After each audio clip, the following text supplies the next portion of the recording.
Hey, Josh here. So, today's topic is significant figures. All right, it goes by different names like significant digits, sig figs, and stuff. But ultimately, I want us to be able to think about and answer this sort of question. I'll let you decide if this is a silly or serious question. But the question I'm going to ask is this: if someone wrote $100 just like this, do they actually have $100? Okay. If they're writing down the amount of money they have and they write it down like this, do they actually have $100? Okay. In common society, we'd say, yeah, that's $100. To a chemist like me, I would see this and I would say, well, the way they wrote it, that could be any amount of money between $50 and $149.99. Seems crazy, but I would say the way it's written, it leaves that open. Whereas here, I will then say, oh, that's exactly $100 down to them counting out pennies. That to me is $100. Okay? And the story becomes that the way a measurement is written tells someone how far out that person actually measured, how far out, in the case of money, how far out they counted the money, okay, to the smallest level possible. All right. So to that smallest level possible, there's a technical term for that. We call that precision. Okay. The more precise you can be in the measurement, the more digits you can put on the measurement, the more decimal places, things like that. All right. And so we understand significant figures, okay? We understand something about precision, okay? What does significant figures mean? What is it? Significant figures is a precision tracking system to figure out how far out, how carefully, how precisely was someone able to measure, right? And the hope is we write that down correctly and we don't overstate or understate precision. We just state the correct precision. All right. So that's kind of my speech there. Before we get into talking about it, one more practical note. Higher precision costs money. All right. It's not like, oh, we can just write more digits on something if we need to show it to be more precise. No, you actually need the proper instrument to collect that precision, to get more digits on that measurement. Okay. Right here, I have something like a ruler. I paid less than $1 for it. We can see here it counts in centimeters, and actually it counts even in tenths of a centimeter, millimeters. All right.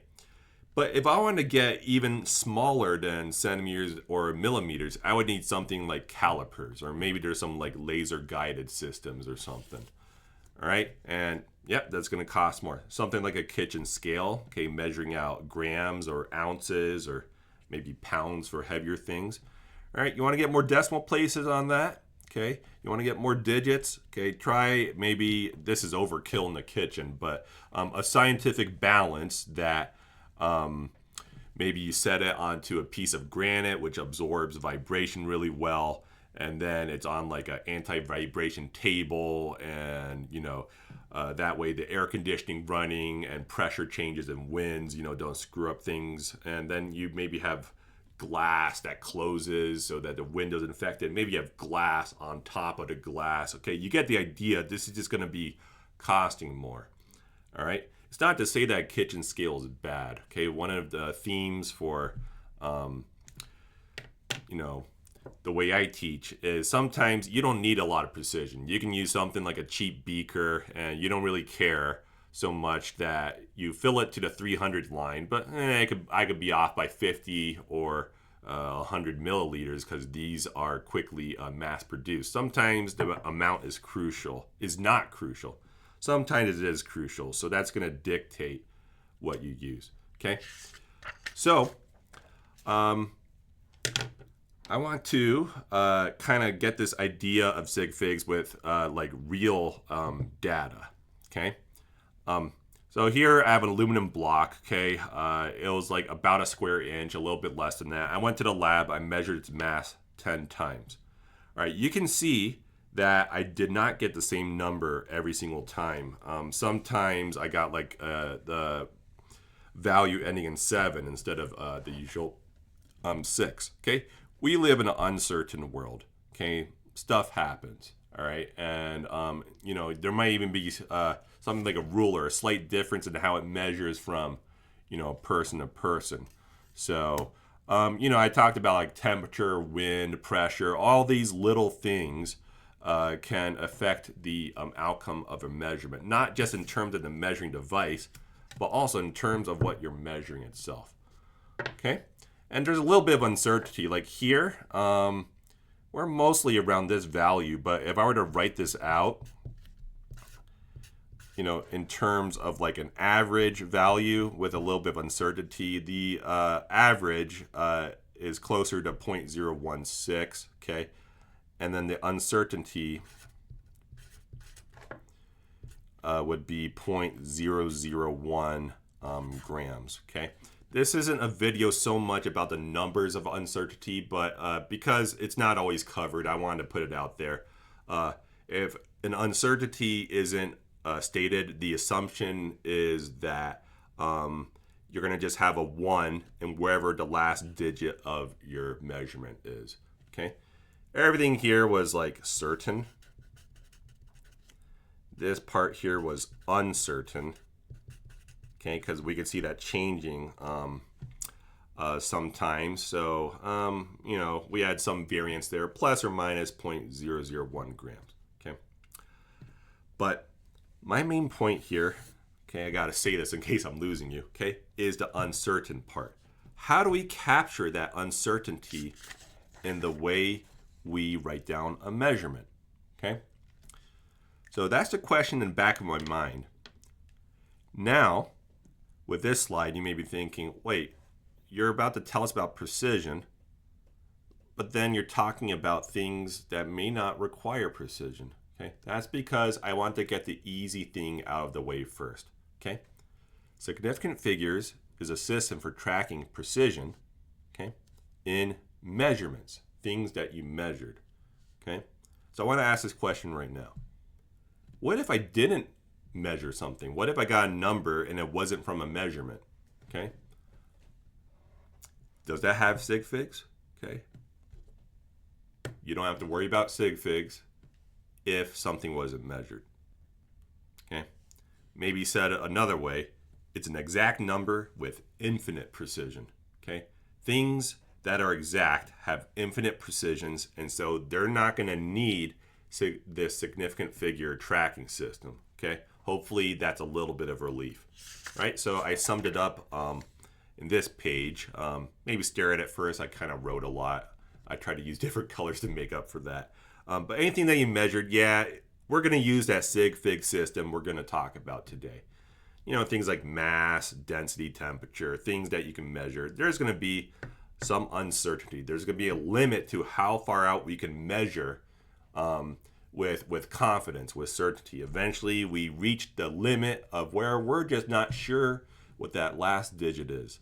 And when we're not sure, we're going to use a sig fig system to make sure that the way we write it will show that. Okay, but things, numbers that we didn't measure, they're going to have infinite sig figs. That's going to be a topic more for a future video where I'm going to talk about tracking precision as you do multiplication, division, addition, subtraction, mathematical operations. How do you track the precision as you start working with the numbers, okay? But for now, just know we're not going to be talking about these things, okay? These are going to be exact numbers, okay?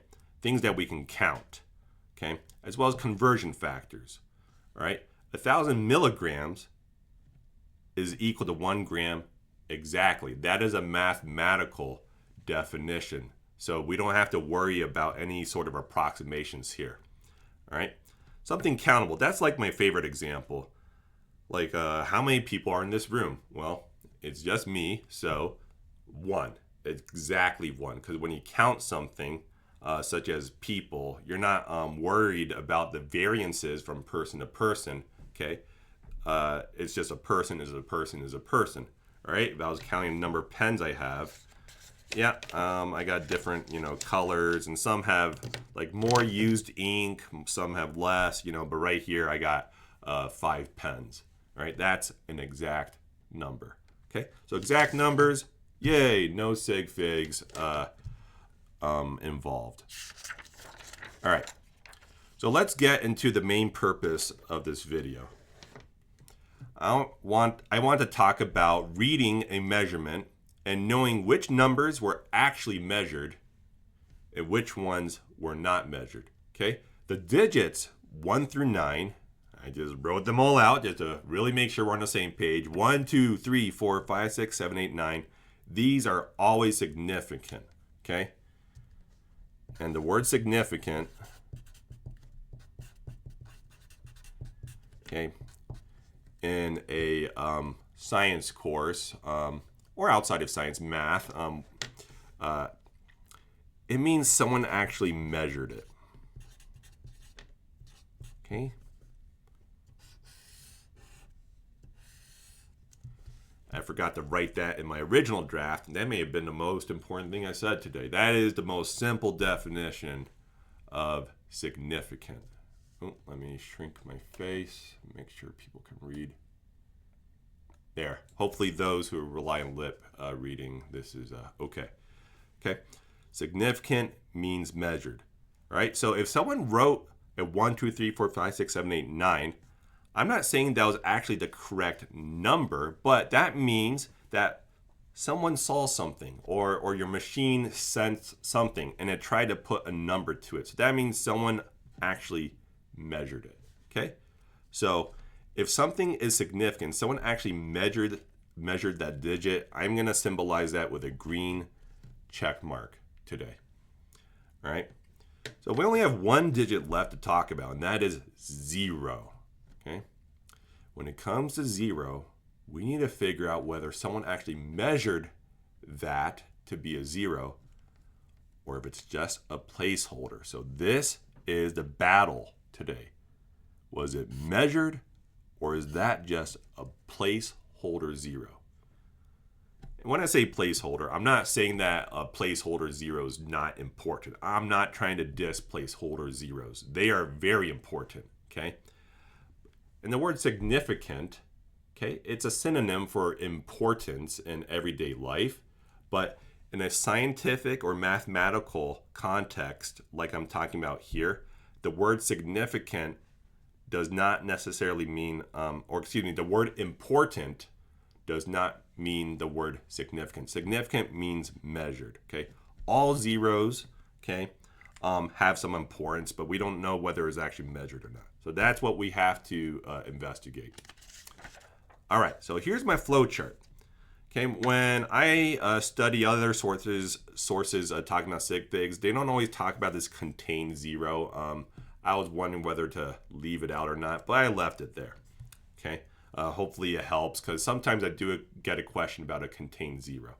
Okay, so here's the plan. Okay, we're going to talk about 3 different types of zeros. Okay, we have zeros going to the left of your leftmost non-zero digit. Okay, the term for that is called a leading 0.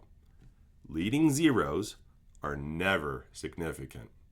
Okay, then we have contained zeros. Okay, if you have any zeros between 2 non-zero digits, that 0 is just contained. All right, those are always significant. Someone will have measured that number. Okay, and if you're wondering like why, that's because there's a non-zero digit afterwards. Okay, oh, I could have done this earlier. I'll just do it now. Okay, 1 through 9, these are called your non-zero digits.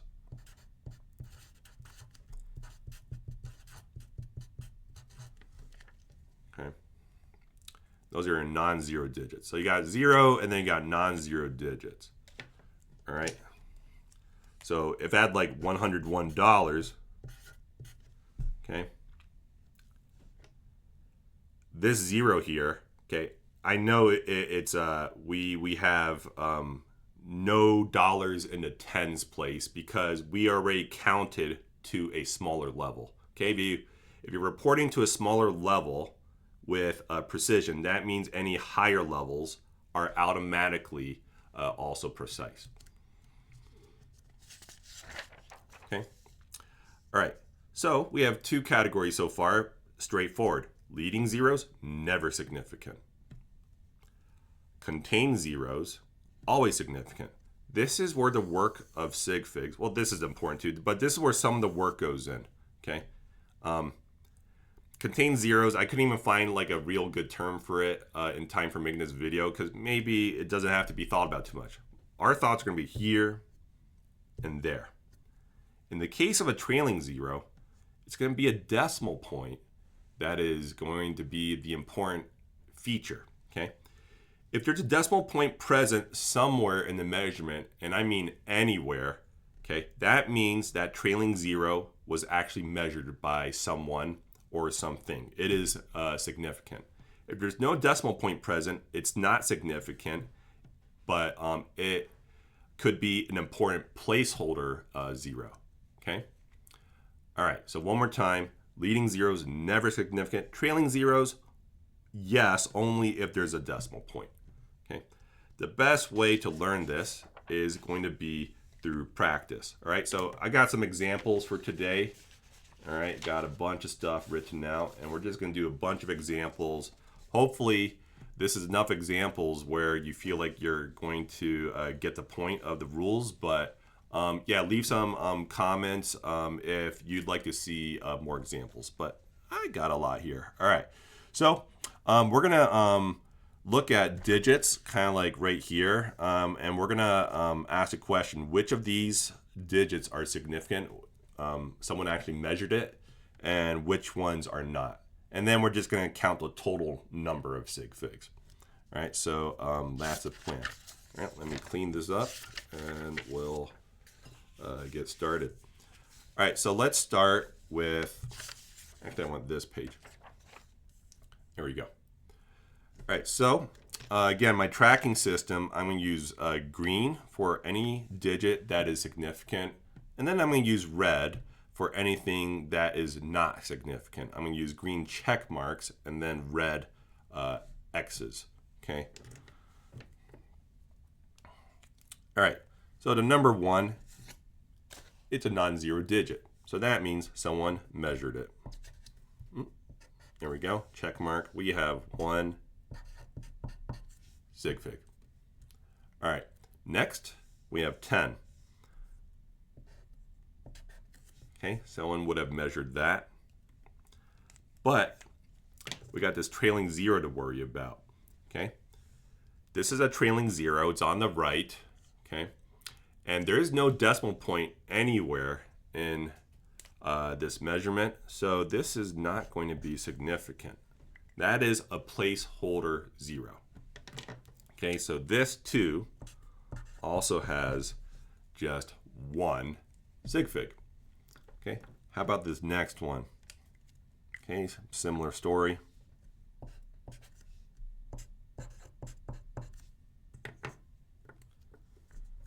And of course, pause this video if this is going too fast. In fact, I recommend you do pause it so that you do your own practice on these. All right, here's our first decimal point, or a number with a decimal point. All right, and this may look a little bit weird. You're probably used to seeing a decimal point with some digits afterwards, all right? But there's no rule saying you have to put anything after the decimal point. The decimal point tells someone that, hey, any trailing zeros I have here, I actually measured them. Those are actually zeros, all right? So because of that decimal point, we know all 3 of those digits were measured. Same thing here. We have the decimal point. We even have a 0 afterwards. Okay.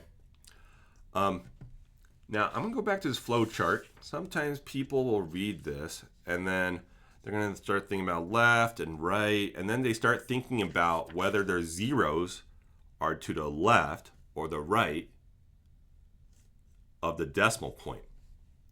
But I never wrote anything about the decimal point here other than its existence. Here I wrote about being left not of a decimal point, just left of the leftmost non-zero digit. Here I wrote being right of the rightmost non-zero digit. Those were our definitions of leading zero and trailing zero, not being left or right of the decimal point. Okay? It's about those non-zero digits. All right? The decimal point existing, that's our signal for a trailing zero being measured, being significant. All right? So take that to heart. All right, so we got 3 trailing zeros, and we have a decimal point present. That means all 3 of these zeros were measured, even though we have some on the left, some on the right. And of course, that 1 is non-zero. So we have 4 sig figs in this measurement. All right, now on to my favorite examples, which have to deal with money. Okay. Here I didn't write any units. Almost all measurements are going to have units. So just pretend I wrote units here. I was just trying to omit the clutter. Like I could have had grams, whatever. Okay. Now we got money. Money is a unit. Okay. We're going to be looking at this value. So earlier I said this is not $100 to a chemist. To a chemist, they see, well, let's do the sig figs first.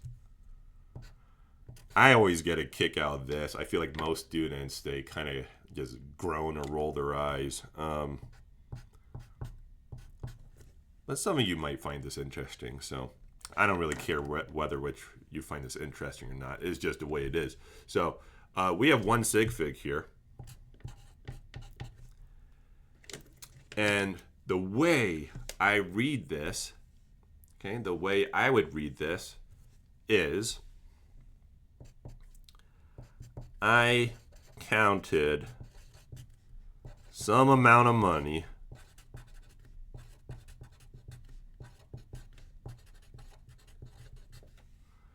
somewhere between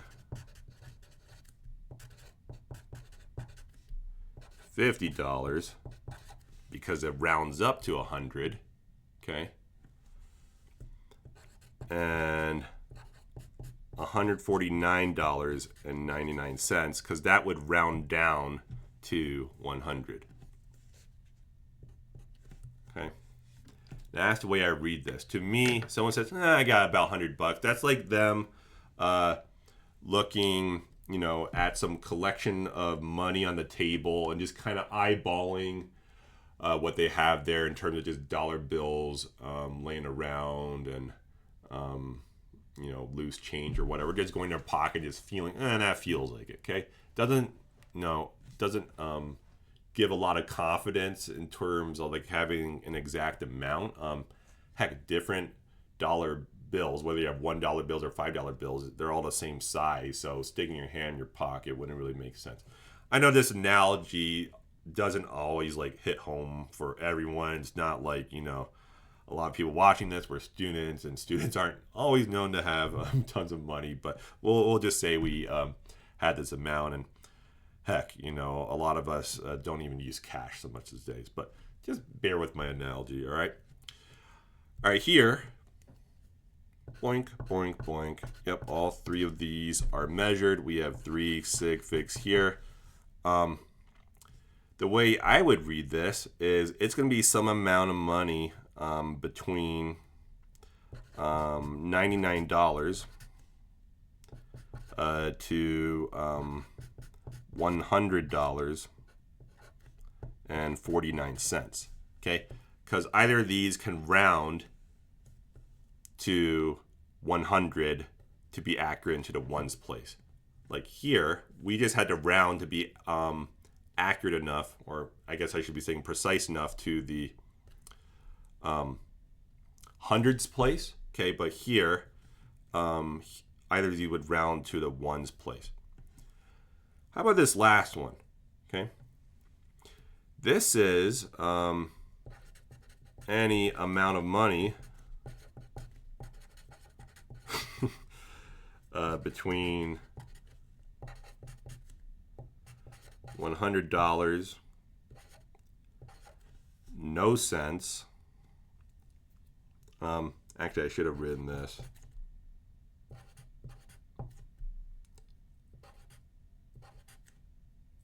There we go.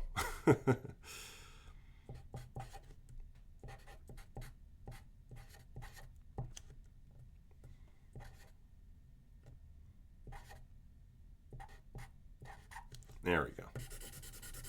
Okay.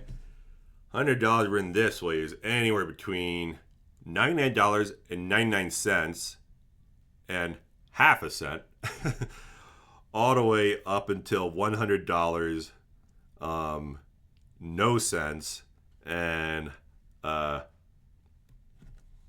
this. I can't think of the correct way of saying it. Four thousandths of a dollar, and then 10 thousandths of a dollar. Okay, this may seem ridiculous, and basically, yeah, it is. Except maybe if you like run a gas station or something, and you start doing that fractional sort of cent stuff. Okay, so I mean, for just everyday purposes, like this works great for being exact with your money. Another way of thinking about it is, I think a lot of us would feel very uncomfortable if our bank account statements would like start not showing the cents. It's like, are they really counting exactly? That would lead to problems. All right, so we get 5 sig figs there. All right, let's keep this going. Might need to buy a bigger table. I got all this clutter now. All right, yeah, here's my next one. Okay. All right, pause if you want to work on this before I go over it. I'll give 5 seconds. All right.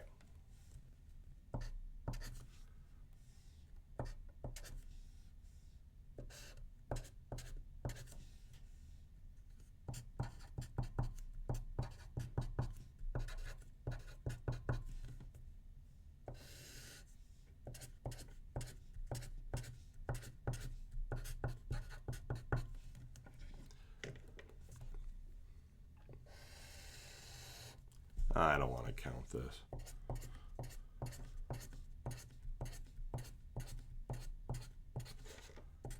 $12. Good. Same number I got in practice. All right, so yeah, let me put the unsigs here.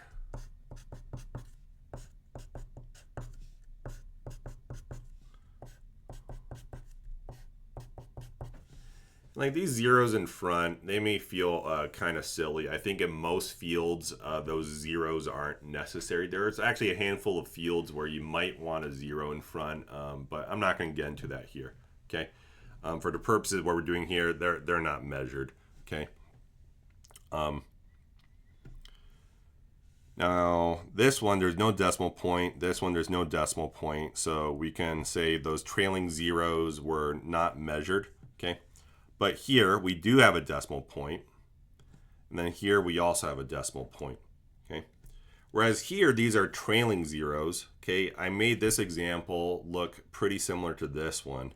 This one I had the zeros in the same spot, but they're now actually contained zeros because they're in between two non-zero digits. Okay, that's another contained zero, and here I have zeros that are trailing. That's my last non-zero digit, that one. And there's a decimal point present somewhere in the number. Okay, last page.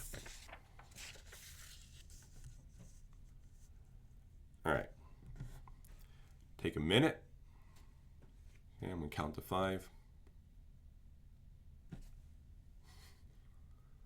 Okay.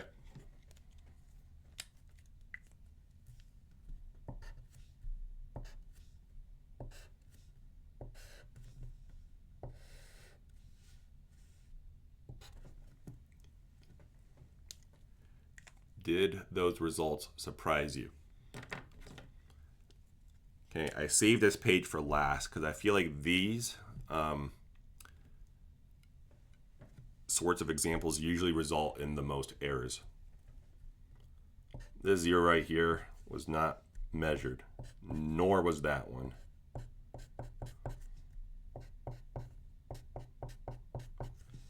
And these zeros, I grew up putting them there, so I'm in that habit. Some of you don't write them. I know for my students, I don't really care one way or the other. But I know there's some industries where that zero matters. I think like, pharmacies or something like that. Okay.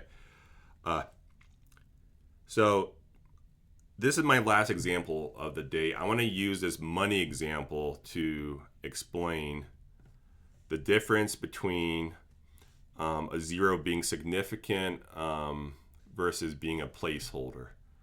All right. So right here, if we were to try to describe what this was in common language, we would say 1 cent or 1 penny.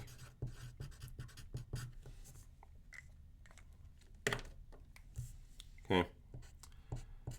And these zeros aren't measured. Okay. Now, it may feel a little bit weird. Okay. Especially now that I'm putting units to it, now that I'm putting money to it.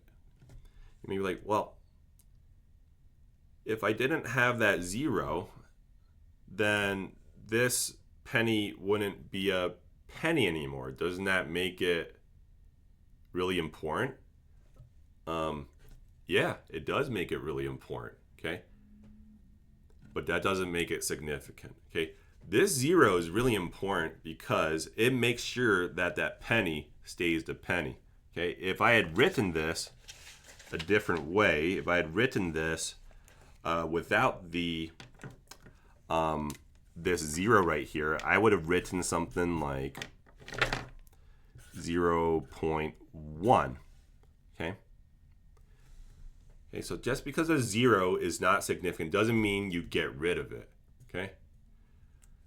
If I got rid of that zero, I would have, this is now 1 dime. Okay, this is now 10 cents. Okay, it's a totally different value, okay? So when it comes to like significance and, in the next video when we're talking about rounding, okay, you round so that you correctly state the precision, you correctly state where the number's supposed to be, but you're not supposed to completely change a number in the process of rounding, okay? So that zero, very important, but it's not measured, okay? Maybe you're thinking, well, yeah, you did measure it because you measured down to a small level, okay? You must have measured to that level, okay? And to that, I would say, no, that's just that's not something measured, okay? Me having a penny doesn't affect whether I have like any dimes or not. It doesn't affect whether I have any dollars or not, okay? I had nothing, another way of saying this, I had nothing existing in my collection at these higher levels. Because I had nothing existing there, it was not countable. There was nothing to count. So therefore, I can only measure where I'm able to count in the first place. And that would be, in the case of having 1 penny, just at the penny level. All right. One more closing thought with money, okay? To really prove the point of how even if something's not significant, it can still be important. This could be another important scenario. Let's say this was your bank account statement, $100, okay? If whoever's keeping track of your bank account wasn't understanding how to deal with sig figs properly and rounding properly, they may be like, well, I don't know what's really here, so I'm just going to cross them out. And I'll leave the question to you. If someone took away those zeros just because they weren't sure of them, would you be happy if your bank account balance, because of some reading error, went from around $100 to around $1? Okay. Hopefully, so to answer my own rhetorical question, no, you would not be happy. So that's why, even if you didn't measure, even if you're not sure what's there, that doesn't mean it's not important at all, okay? Don't change the number in the process of trying to deal with sig figs correctly, okay? All right, hopefully that was a great introduction to this subject. Introduction, maybe that's all we needed. Anyways, yeah, this video has gone on long enough. All right, any questions, leave them in the comments, and thanks for your time. Take care.